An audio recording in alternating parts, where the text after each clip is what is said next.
Is that the Alhambra?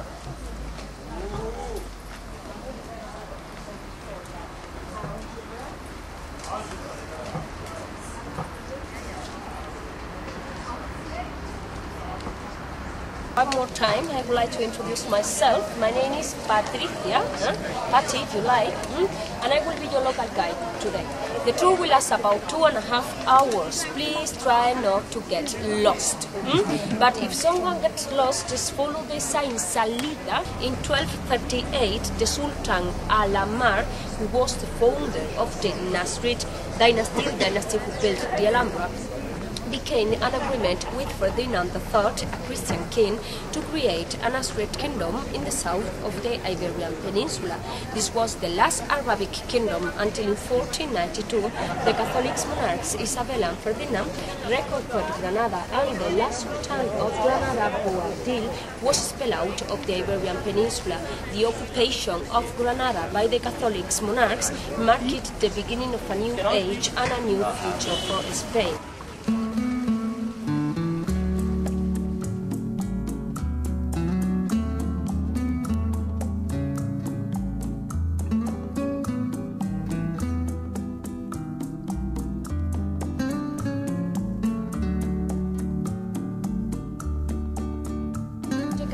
Monarchs, and he was also the grandson of Maximilian of Austria.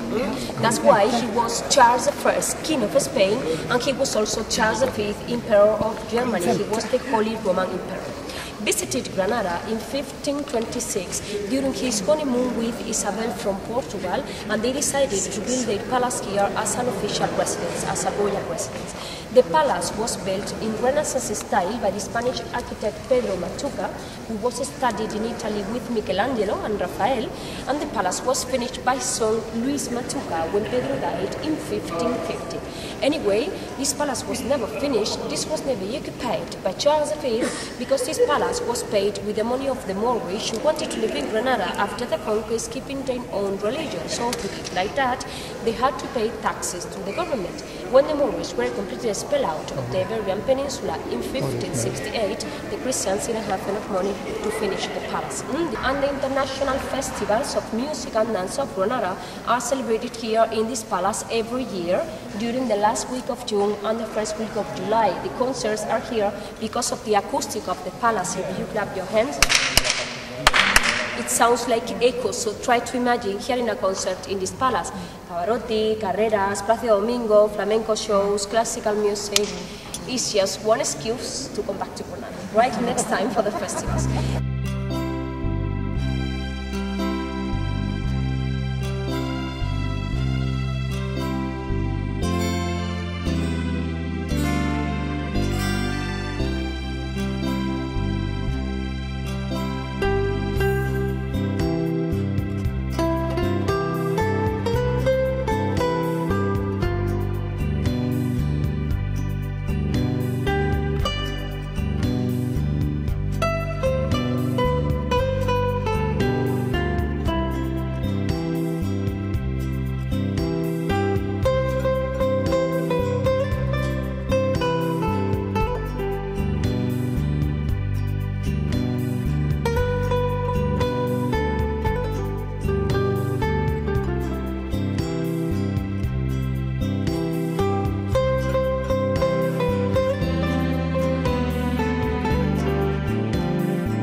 right was a Sultan's sleeping room, and the room to the left was a Sultana's room.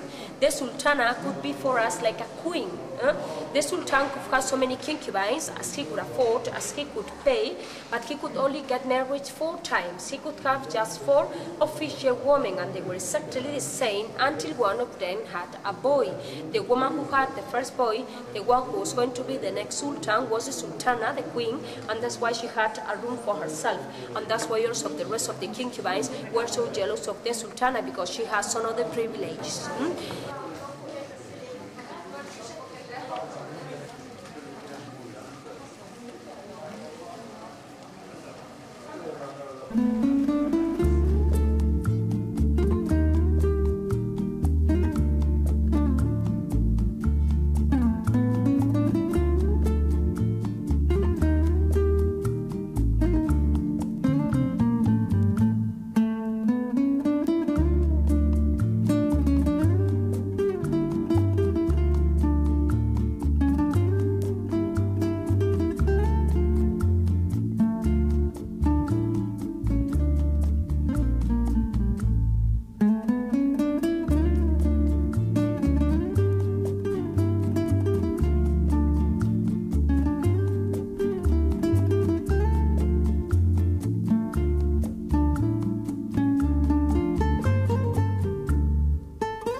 Generalife is the garden of the architect or the paradise of the architect. These gardens were planted in the 1930s. Before, this place was cultivated to supply the royal house with provisions, farm animals and vegetables. And the design of the garden is now more like an Italian garden or a French garden, a maze elaborate of cypresses. This is the entrance to the summer palace of the Sultan. This was a place where the Sultan used to spend the hottest months of the summer, June, July and August, but just during the day, because at night he came back to the Alhambra, to the walled city for security reasons. That's why the summer palace is really small. And this patio here is called the dismounted yard. The name dismounted yard comes from the supposition that it was here where riders left their horses.